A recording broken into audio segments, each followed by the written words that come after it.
everyone. How is your week? Just want to make sure. Hold on.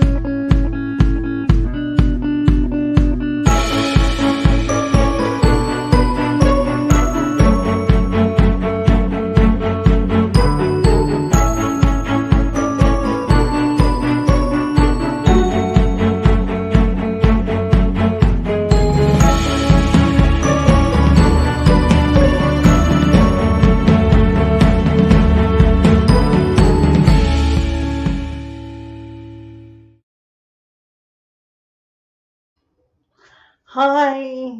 I hope everyone had a wonderful week.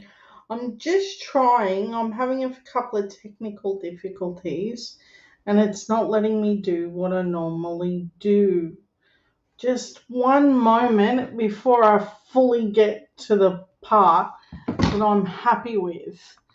Oh, it's going to be difficult for me. Okay, just one moment. I promise to be right there. Technical difficulties seem to be getting me. Oh, yeah, it's not. There's that one, and then I have to do it here, and that'll make it perfect. Okay. So I don't know how my sound is coming out. Is the sound good? Okay. Yep, you can hear me. Okay, so all my technicalities are over with. So here's what I have been doing this week. I have been looking at what could happen with everyone during the COVID moments. What could happen if with everyone moving, what would happen to seat distribution? Because what happens when people move is how do I explain this? They you have to have a certain amount of population to be able to hold on to a seat. So seats may be lost. So that's where we're going to start off. So in saying that, let's take a look. Falling population on cost of New South Wales and Victoria cash and possibility of seats in Parliament. Now, if this goes down the way that I think it will, this isn't great. This now means less representation on a wider view. But that's the slow roll on what I see this being bad. I think that the long-term roll is that there'll be less funding for these areas that have less people, which makes sense that when you look at like in New South Wales, for instance, you go to the north coast of New South Wales, they are drastically underfunded because there just isn't the same population. It's almost as if you go to in Queensland, Brisbane City, very well funded, very beautiful, very nice. The more north you get, the less funding that they get. That's what's going to happen here. I get it. People wanted to move around. COVID was a shit show in those moments, the lockdowns and everything. I get it. But this isn't going to be a great solution. Okay, Victoria and New South Wales will have to pay a huge economic, political price for the COVID-19 pandemic, losing potentially hundreds of millions of dollars worth of GST in seats in Parliament to other parts of the country. New population estimates for the nation's two largest states show a shortfall of 101,000 Victorians and 95,000 people across New South Wales, paving their way for a rejig in 79 billion GST pool and a loss of federal representation. Now, this is big, guys. Don't just think of it as you're losing an MP and you're going to have seats merged like what has happened in different parts of New South Wales. Think of it as your bridge goes under. They're going to be less likely to think of it as a politically advantageous thing to do. Why? Because here is the simple fact. If they're going to go for the bigger projects in the cities where there's more of a population, more bang for buck. That's just the reality. They're going to go for the bigger bang for the bigger buck. I really, really can't stress enough that this isn't great. So that kind of money in the federal pool isn't great. New South Wales and Victoria are losing massive numbers. 101,000 Victorians and 95,000 New South Wales people moved. So that's a lot of federal funding. That's a big chunk. And now, there is as we go through it, I'll show you more why this isn't great. Oh, okay. If Victoria does not turn around the population crash it suffered through COVID-19, it could lose unprecedented 2 federal electorates in boundary redistributions, while New South Wales is on track to lose 1. Western Australia could reclaim the electorate it lost before the 2021 election. See, while that is happening there, you have Western Australia saying, no, we've got more people. The longest lockdown stay is experiencing the biggest population boost. So to me, it wasn't really about the lockdowns. It was about people in cities just feeling trapped. Um, and I think that the evidence speaks for itself. But I suppose that you have to go through the data points. Okay. The Australian Bureau of Statistics this week released 2021 census. That information was used to update the nation's estimated population as at June last year, 25.6 million. This was 50,000 lower than the Bureau had expected when last updated its forecast.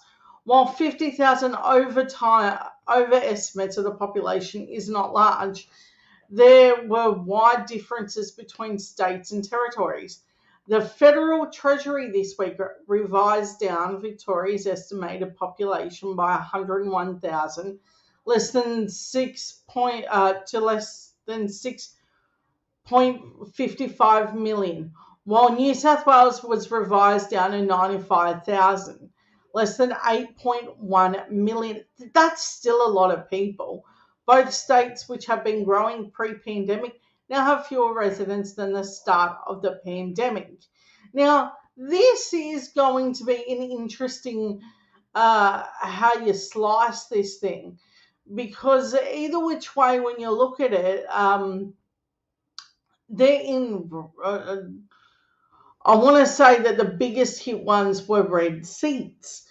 But even if they were to merge these seats, and it would still be a red seat. So do not be alarmed that you're going to miss out on the representation of it not being an ALP person. It will stay red typically. These are pretty strong areas. But the Liberals themselves lost a lot of people too. For instance, in New South Wales, it was pretty full on, the amount of blue areas that were pretty upset. And mind you, if you're on the North Shore of New South Wales, what lockdown? What experience did you really have that you could say that impacted them as much as Western Sydney? I mean, for real, it's being a bit petty when they're going to cry about it and then go, no, I'm going to live somewhere else. No, I've spoken to those people and I was pretty furious at the results. So let's have a look at exactly what we're looking at. Because these are big populations. As we spoke about, the two highest, 95,000 in New South Wales and 101 in Victoria. Okay, Queensland lost 4,000. South Australia, 30,000. They gained 68,000. They gained 27,000. Oh, hold on, 68,000 Western Australia, Tasmania gained 27,000. Northern Territory 3,000, and then the ACT 22,000. Now you have to remember the anti-vaxxer convoy was down there, and lots of people were mad about the ACT. So we'll see how that one pans out in the end. I don't know if they're including the weird campers that were giving each other pink eye, which was still funny. I'm calling it. It's still funny that they gave each other pink eye. Do you know how you get that very yuck disease? I don't want to share that. Look it up. It's funny. I've never had it, and I don't know. I had to look it up. So that's, yeah, I've never heard of it before.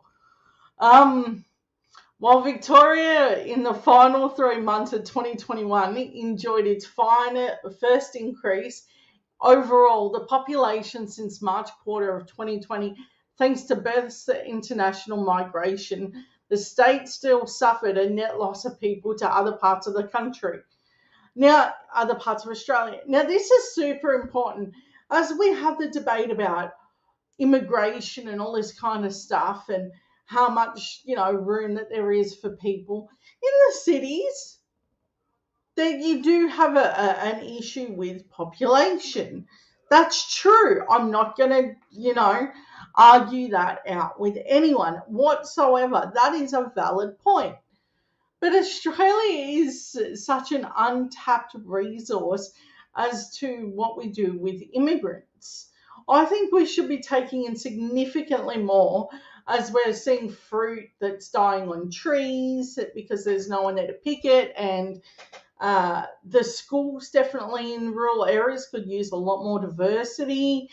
And I think rural Australia could really, really get its numbers up with a higher population, and it would also create better rural area representation. For instance, it would, if we could get people around where Barnaby Joyce's seat is, it would be really good to get some leftists there to get rid of the dirty, creepy weirdo of Barnaby Joyce, that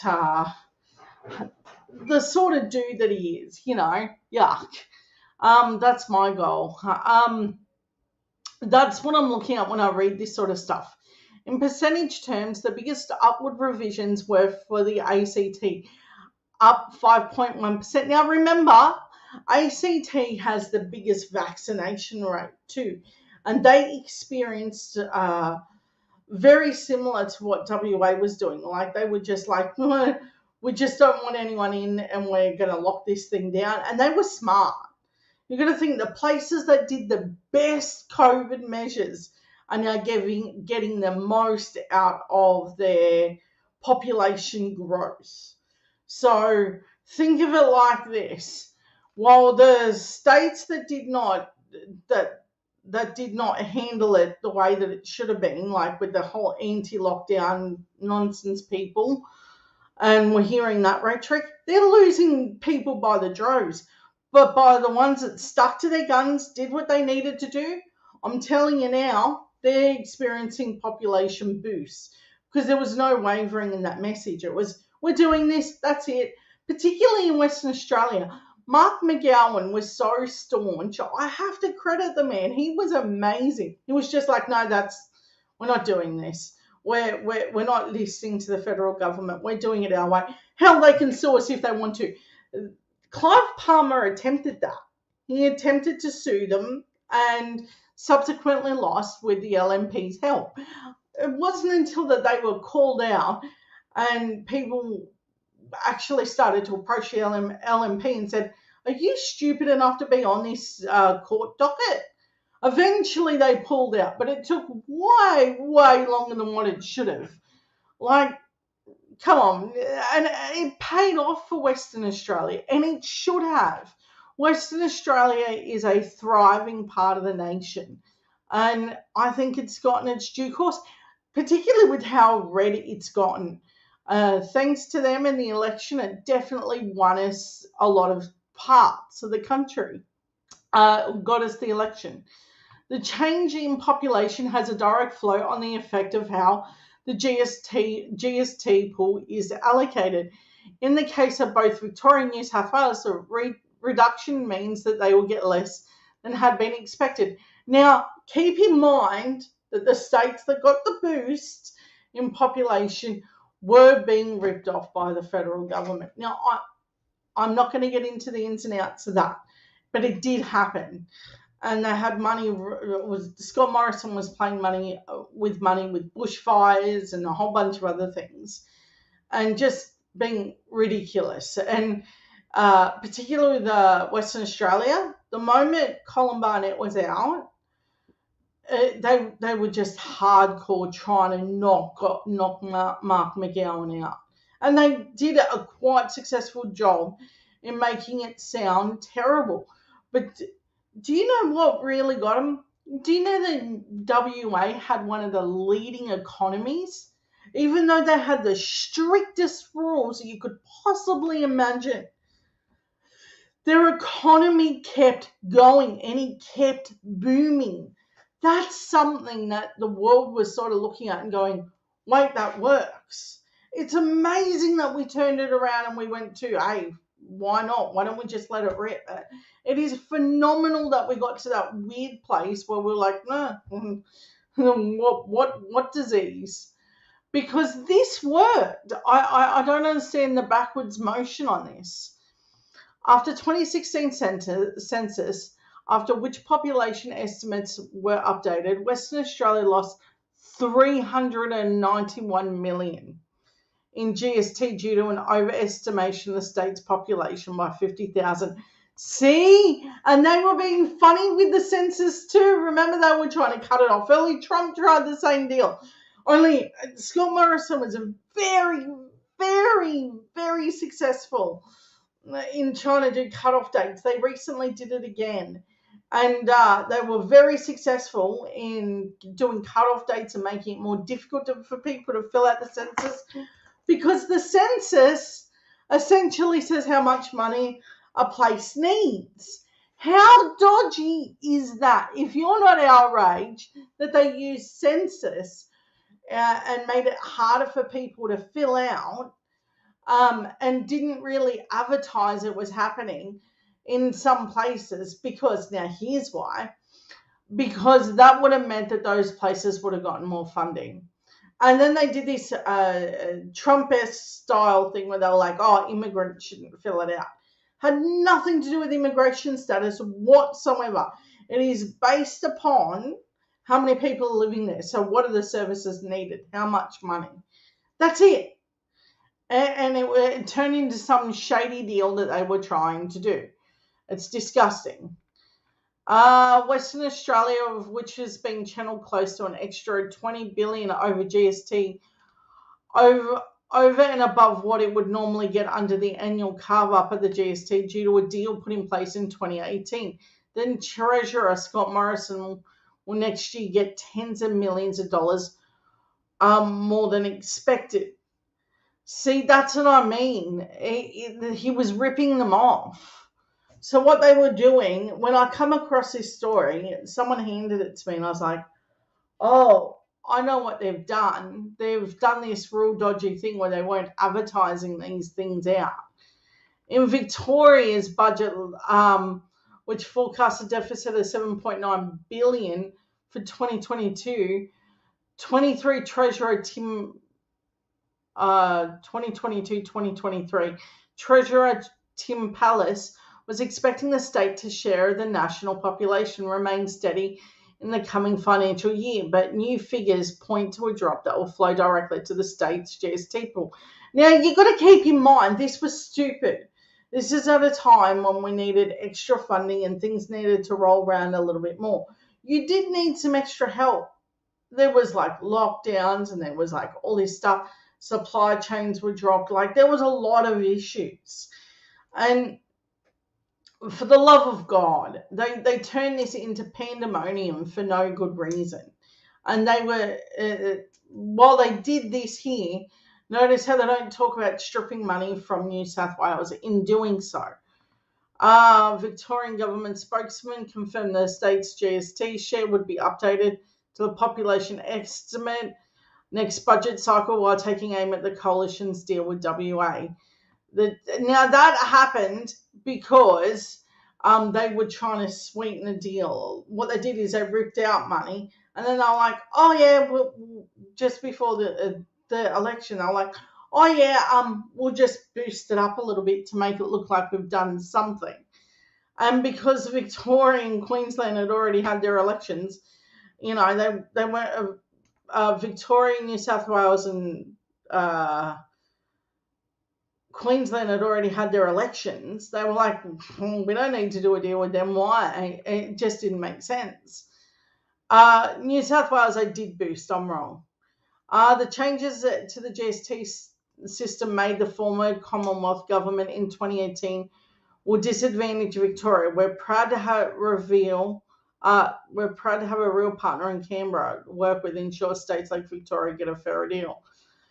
The New South Wales budget delivered by Matt Keenan. This is what I mean. This is an older article. And the reason I'm showing this is because this is why some of the states had issues with the ambulances and a whole bunch of other stuff.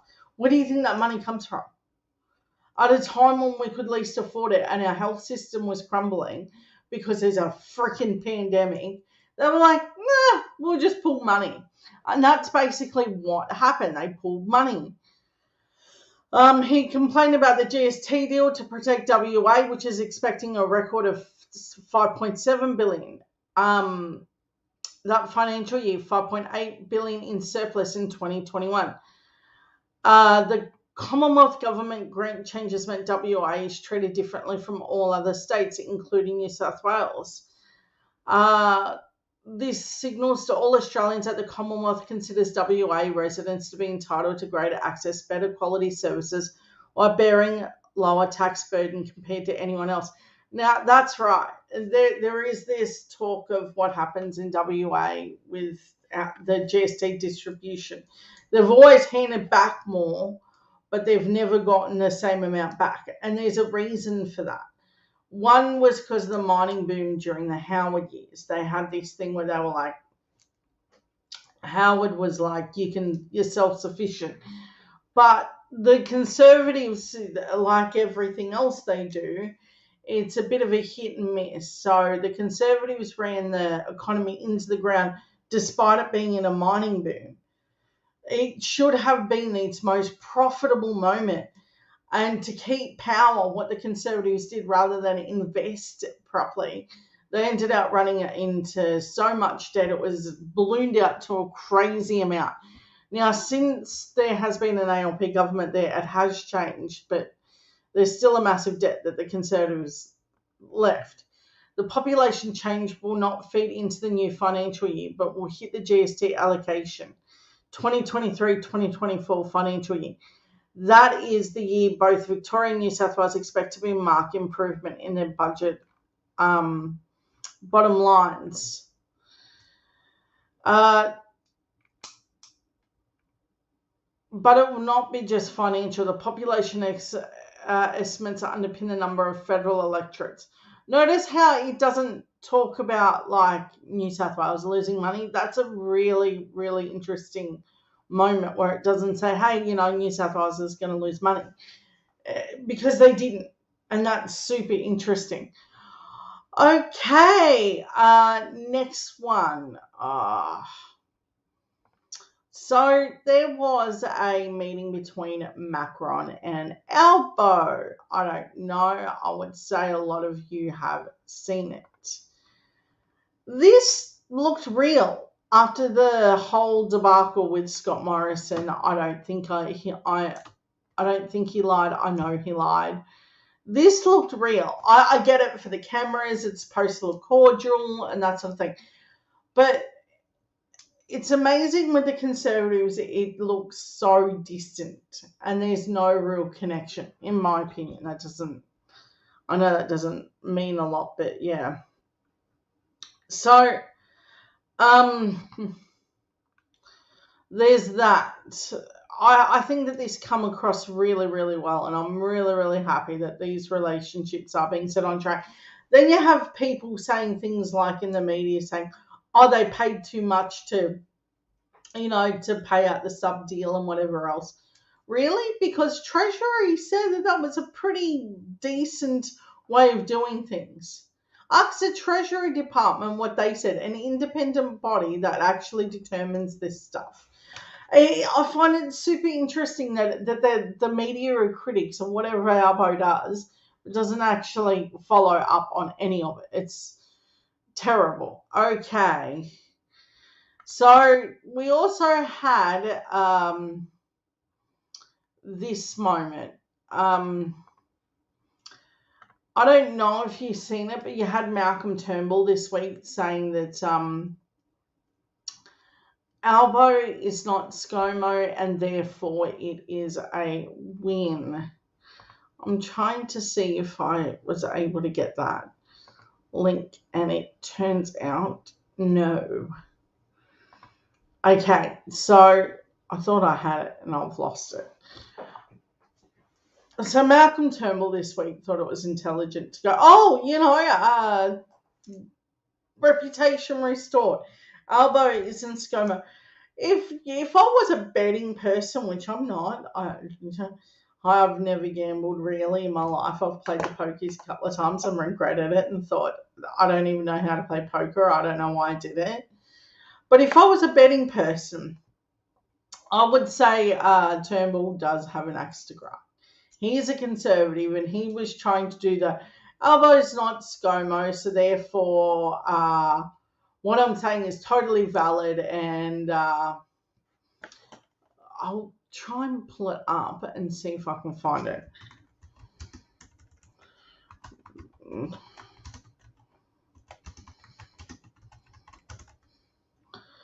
Okay. I think I got it. Okay, yep, I got it.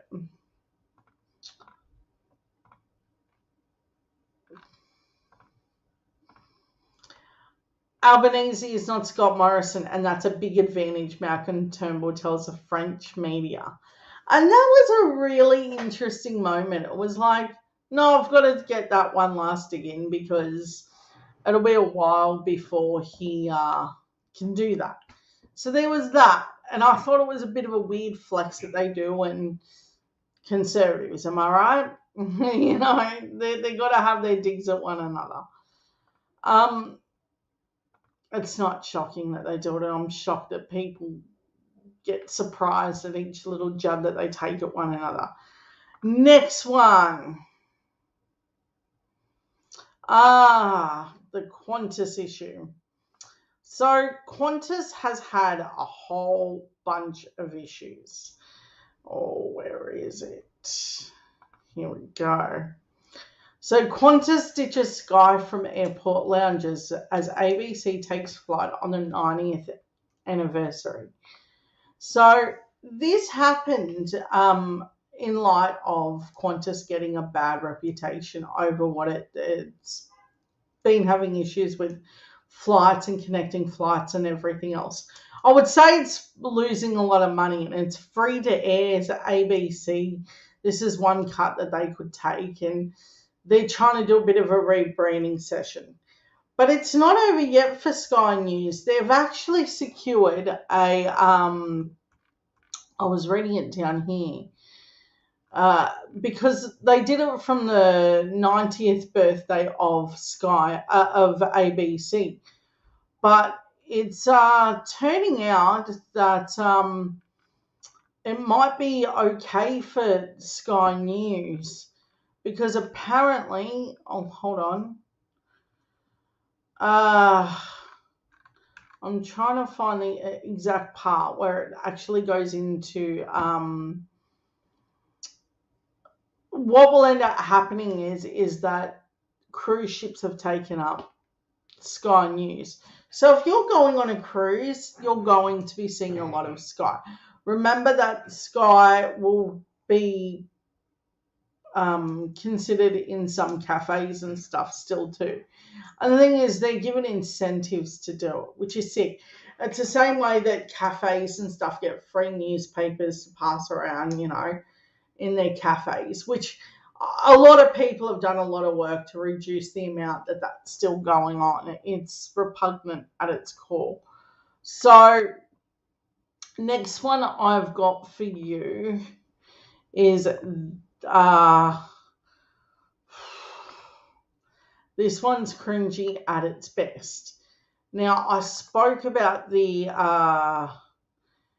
Andrew Probyn comments, but I don't know how many people actually took time to listen to what a stupid thing that he said. Here's the send up, right? It started out as, well, what kind of votes is Albo appealing to? And you're thinking, he's appealing to the average Australian. The average Australian. That's what he did. He was like for the middle income earner, for the real worker, for the people who needed him. And what that turned into for Andrew Probyn was some bizarre rant about the street sweepers and low income earners not being the smartest people. Listen to this. It is just the most cringiest thing I've heard. Yeah, rather than the smart end of the street, he's looking at the people who might be cleaning the street. That's Anthony Albanese's mission, to bring it down to the real basics. Yeah, rather than the smart end of the street. Now, that's important that you focus in that he thought the smart end of the street doesn't clean, will not clean the streets. Now, you have to remember, not only is that super dumb, but you just tried to. Of course, someone in the media would take aim at low income people, because unless you're working in a cafe, to these media outlets, you don't exist. Cafes are like their number one go-to for if there's something wrong in the economy. No other industry, just cafes. So if the economy is in trouble, ask a cafe. Because hairdressers and everything else don't actually exist, apparently, which is a kind of weird thing that ABC is doing right now. They just, and a lot of the media have picked up on this. Just ask a cafe owner, they will go through it with you, and they're the only representation that the economy needs. Why would you call a street sweeper not smart, Andrew Probyn? That's a bit stupid. See, when people with so-called intellect say something that's stupid, you got to go, oh my God, are you insane? Did he have like a brain moment where he was like, oh no, I'm going to say people who clean the streets aren't smart? It's such a weird flex that he thought that he was having. But you got to remember, the people viewing them are those people. What an idiot. They're their highest viewership. How do I know that? Because they're the ones I'm talking to. That are like, hey, what happened on the ABC? My inbox was like crazy riddled with, hey, did you see this? And they're working Aussies. They're average Aussies. It's ridiculous. Oh, I got a fun one for you. Have you seen this? This is funny and at the same time, ha ha. Oh, I really, really have to get a soundboard for this.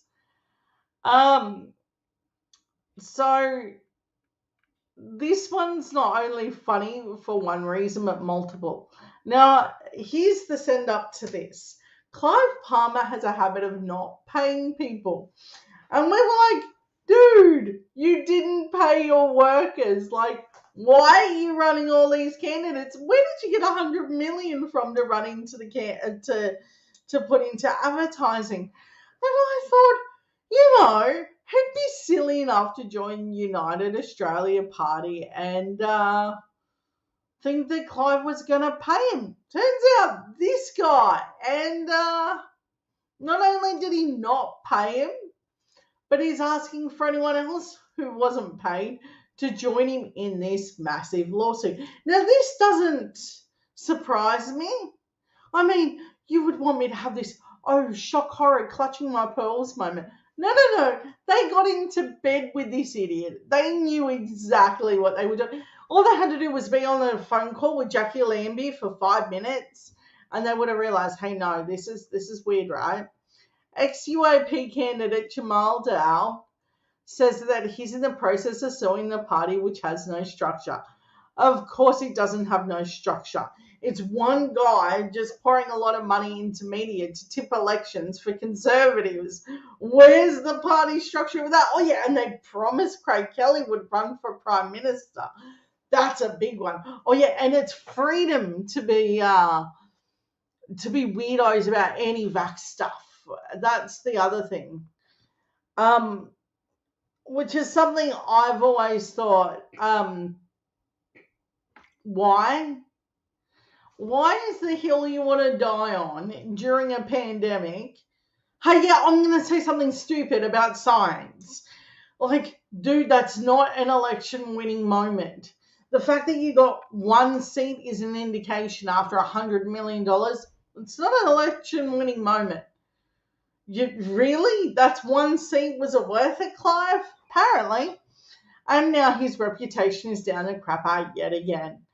Jamal Dowd, a former candidate in the United Australia Party, has revealed on social media that we are in the process of suing the party of a bid to demand they repay us thousands of dollars. Dowd ran in New South Wales in the Reid federal election in May, picking up 2.6% of the vote. Labor's Sally Situ ended up defeating the Liberal Fiona Martin to win the seat. Now, this is super important. This stuff matters. When these idiots roll around, you want to make sure that they know it was a stupid move. Okay, in addition to Charles Jago, ran the Greens, Edward Walters ran One Nation, Andrew Cameron ran for the Liberal Democrats, Sarah Kahali Nagarenda, now I butchered that name by accident, apologies, for Fusion. What the hell is Fusion? And Natalie Bahani ran as an independent as well. We're in the process of suing the United Australian Party and demand that they repay us thousands of dollars owed to us in election material expenditure.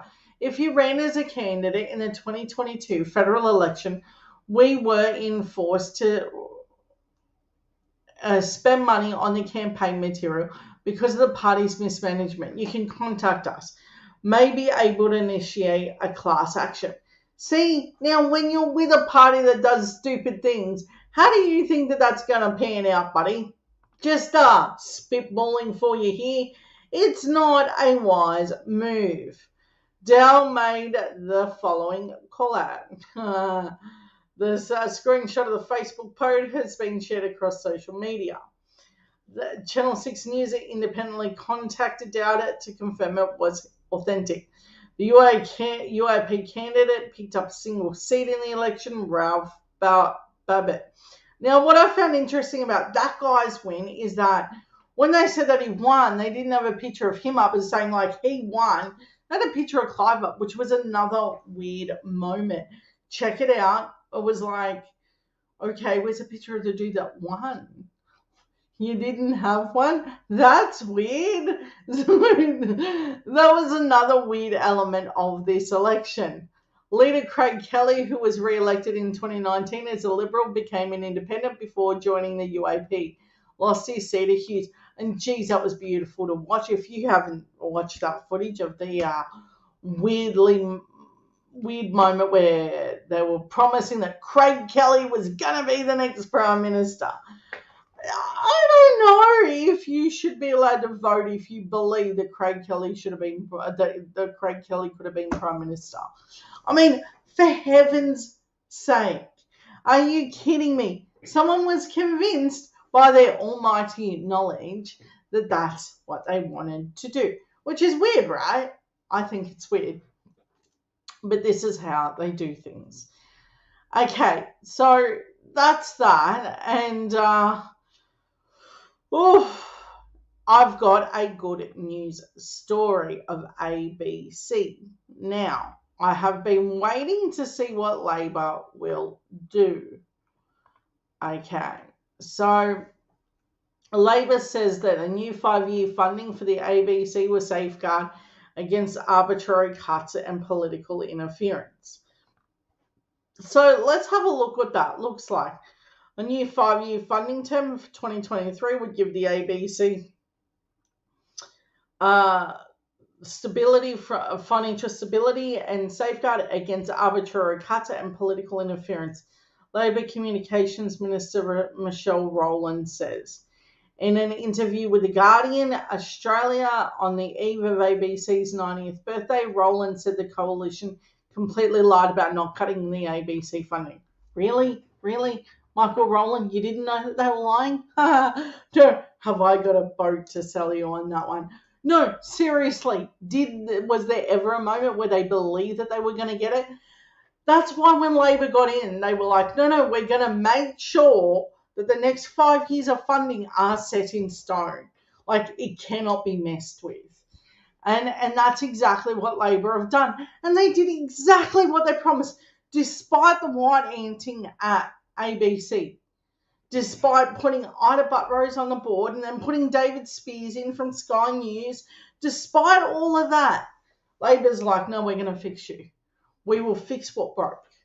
Now that they know that the funding is restored to to a better amount, I would also like to see a big turnover of all these lackeys that they trashed the ABC with and really put some integrity back in it.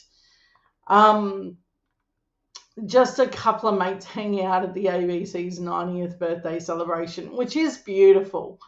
I did raise my children on this, and I was raised on this. So for me, the ABC was a staple viewing. My teenagers now were raised on the ABC. I'm not even going to pretend like I was one of those mums that was, super attentive all the time. No, I stuck on the TV and I cooked some damn dinner. I stuck on some TV before breakfast so I could do it. And the bananas in pajamas and all that kind of stuff, that got me through my day. I was able to do stuff. When they were playing Madeline in the afternoons, my daughter couldn't stop watching Dora and all those other programs. My daughter really thrived watching the ABC. I want to thank the ABC for the education they gave my children as I was getting ready for my day. And their day as well, as I was preparing their meals and setting them up and setting up their bath time and everything else, plump them down in front of the TV. And yeah, I was one of those parents. There's a show, I've got shit to do, I'll be 5 minutes. And that's basically what would happen. So thank you, ABC, you helped me out a lot. And they were good at giving me the news and the daily stuff. That's why I was so sad in seeing what happened to the ABC. So to see ALP deliver on restoring funding to it is a real bonus. Like, I can breathe now. I want my ABC back and I want a media inquiry. I want that. And I think that the over 500,000 people who signed Kevin Rudd's petition would agree that a media overlook is needed. Yeah, sure, I'm all for the great moment of this funding being restored. But keep in mind, they still have a lot of these Sky News outlets people. It's hard to make some very difficult decisions over the past few years, and it's made those decisions independently. But my focus as a minister on delivering the suite of policies that will enable to deliver the charter and be able to do without political interference. You hear that, LNP? You cannot interfere with the ABC. That is not your plaything. That is not your Sky. That is not your little podium. I don't know why they did this. There's no reason for them to have messed with ABC and try and make it into a mini Sky. For one, Sky was never popular. Take a look at their ratings. ABC crapped on them every time for ratings. ABC would win. Why do you think everyone tuned into the ABC on news and elections? Because it was credible. And the LNP were whining about it. Like I said earlier, I raised my kids on ABC. Thank you, ABC, for giving my kids an education as I did my daily work. Now, let me be absolutely clear. Labor refunding this doesn't go far enough. I want more to happen to it. So, without political interference, Labor has said. Labor pledged before the election to extend the ABC's funding from 3 to 5 years. This meant that it can't be messed with. And this is promised and delivered. I want to thank Anthony Albanese and his team. There's a small part of me that wants to cry because ABC was like my go-to for everything. Everything from the kids to the real serious stuff to Late Line to, Insiders, everything. And they took it from me. I kind of feel like they came in my house and they robbed me of decent viewing for my family. And that was really horrendous. Arbitrary cuts, the political interference that we've never seen. Roland said that the ABC faced allegations of political interference. In 2018, Chairman Justin Malign, Managing Director Michelle Guthrie. Now, so they got someone worse in, and then they put Ida Buttrose in. Like, no, fixed it. No, you didn't. You're an idiot. Okay. Cutting crossbencher staff, the first major example of each way elbowism Sky News Australia. What? No. I'm not going to. A leaked email from Malign to Guthrie said that the ABC should get rid of Chief Economics Correspondent Emma Alberici. Do you know why they wanted to get rid of her? It was embarrassing. It was embarrassing for the Conservatives. Read her, look at the last story that she did. And then the Prime Minister, Malcolm Turnbull, was like, no, get rid of her. And then they did. They did, and they stuck to their commitment to get rid of her. It shouldn't have worked, but it did. Malign and Alberici departed the ABC after a tumultuous period. I think the ABC still remains the most trusted, and it is. And I think that we can restore integrity to that. I look forward to the next 90 years of the ABC with a sense of optimism. Under coalition, the ABC lost $526 million in funding and a lot of job cuts, 640 jobs from 4,704 staff to 4,064. Now, the reason that their staff budget is so big is because they've got to be all around the nation. How do you think you got your good election coverage, your good flood coverage, your good fire coverage, your good news coverage? They weren't just doing this stuff. And they didn't have any skin in the game other than to just tell you what the news day wants. The Conservatives ruined it. In addition to staff cuts, the ABC savings have come from discontinuing 7:45 a.m. radio bulletin, reducing spending on independent production, and discontinuing ABC Life. Roland won't be drawn on whether the Labor boosts budget, but Labor has given additional funds in the form of tied funding for kids, drama, and news in the past. So they know, the ABC know, and they can't outwardly go, no, something bad happened here. I really would like for Michelle Guthrie to not be a little coward and come out and say exactly what happened. If there is no non-disclosure agreement, I would like to hear from her on exactly what went south here. Okay, so the former Communication Minister Paul Fletcher said the SBS would receive $953.7 million, including additional $37 million outgoing to support its long-term sustainability. So Roland has already signalled a review of the outdated broadcast service 1992, which is not for purpose of the digital age. That's the thing, it kept up. It was like one of the leading ways of doing it. I don't understand that at all.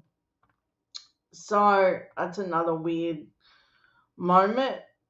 Um, so now that that's happened, let's have a look at our last story. So, a bit of a sad note, but New South Wales has caught my radar once again. While you have Conservatives, you're going to make dumb decisions. You're going to have to turn out the vote, New South Wales. 2023, you are on my radar. I'm compiling a list of places and things that really need a lot of work. I really think that this is time because we can do this. We can turn you red. New South Wales Premier Dominic Perrott and his puppet master Michael Fotos, the lobbyist who controls New South Wales government. Dominic Perrott owes his position as New South Wales Premier to Michael Fotos, who runs the biggest lobbying firm in New South Wales and possibly Australia, which has corruption written all over it. But it's something that the old media rarely raises except for a mention here and there. This is an important part considering Queensland government is currently having major issues with alleged corruption in relation to lobbyists influencing the government. Now, with the difference is that Queensland actually addresses their issues with this. Gladys Berejiklian announced her intention to resign as Premier in the 1st of October 2021, the same as New South Wales. ICAC announced that it was investigating whether she breached public trust and encouraged corrupt behaviour, which she did, which they haven't brought up. That those findings haven't been made public yet. Why? I would like them to be set out before that election. My guess is, though, that they're going to drag it out and try not to sway the election, which I'm a bit conflicted on how they're going to do it because my guess is it won't go down the way I want it to. On the 5th of October 2021, the Liberal Party elected Dominic Perrott as their Premier. And one of the key players is making sure that happens is lobbyist Michael Fotos. He was a state MP in New South Wales Parliament in 1998 to 1999, where he lost a seat of right, but he continued to have huge influence within the Liberal Party. Michael was forced to resign as leader of the Liberal Party and left the faction in 2017 because even the Liberal Party could not hide anymore how dodgy it was to have a lobbyist as a senior position in the Liberal Party. It was reported at the time.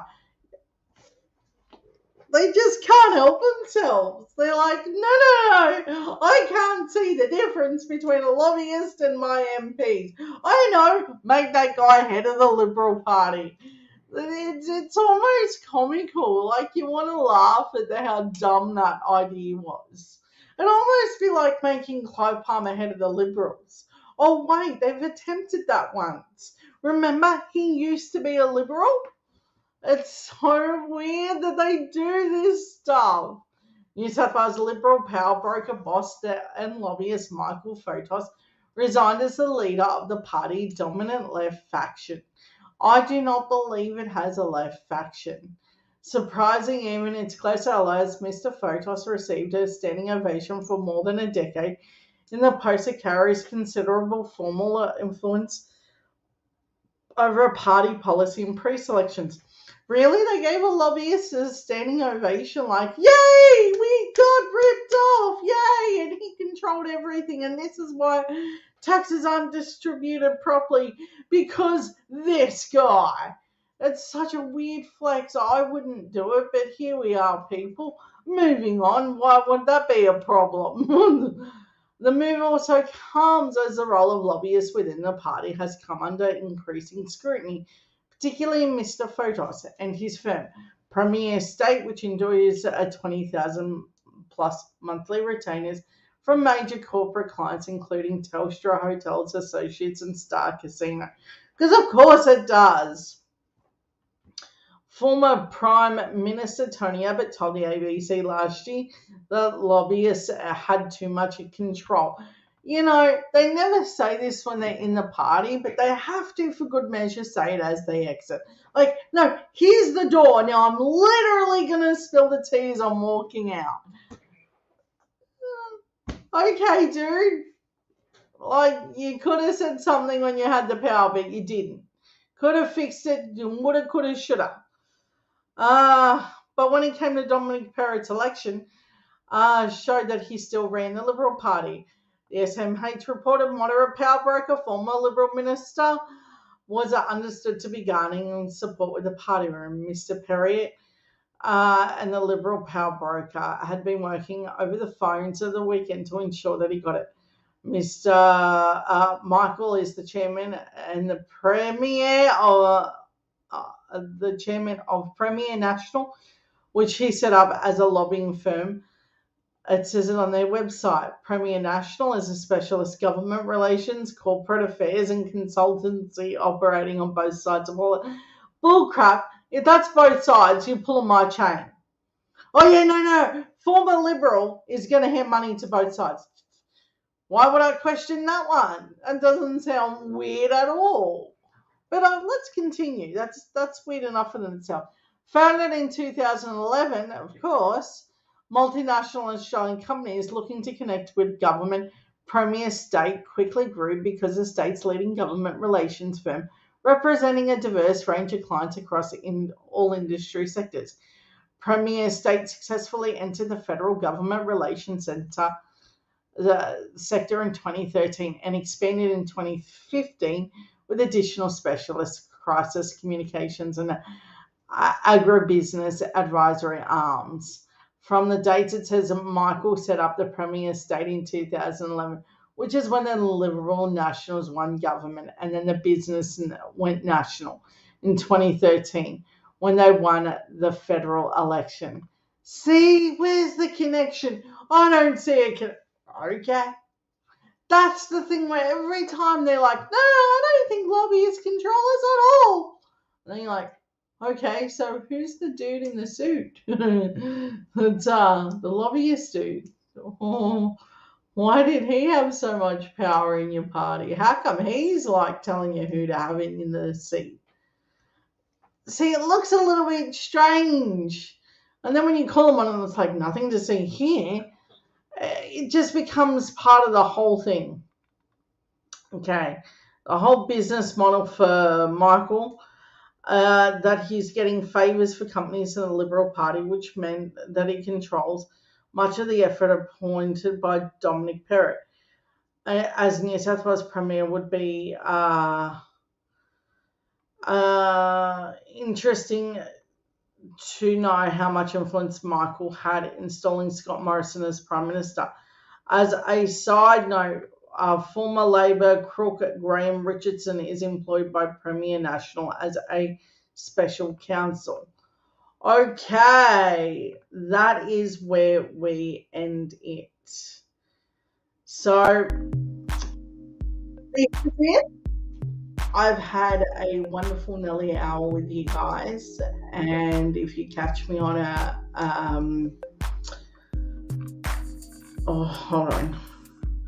if you catch me on the live or on a replay later on when you've got time, enjoy the viewing, and I hope that it keeps you well informed on where our week went in politics. I know since the election that it's real hard to keep people focused in on politics, but we've seen what happens when you take your eye off the prize. Now, that complacency sets in pretty quickly. I need people to stay focused right up until the New South Wales election rolls around. Do keep in mind that will be a countrywide effort to flip it. We need to tell anyone living or is around New South Wales, hey bro, what you doing with those losers? Let's flip the switch on how much control the Conservatives have had. Now they're going to do the old, hey, Labor's had issues in New South Wales. Sure have. But I would definitely say we're way past the bottle of Grange, aren't we, Mr. O'Farrell? Aren't we well past that? Aren't we past that with what is ICAC going to subsequently find on Gladys Berejiklian? Well, we're going to find that one out. I'm hoping those results will be known before the election. So that's all from me, and I want you to have a beautiful evening, and I will see you all next week for This Week in Politics. Have a good one. Bye.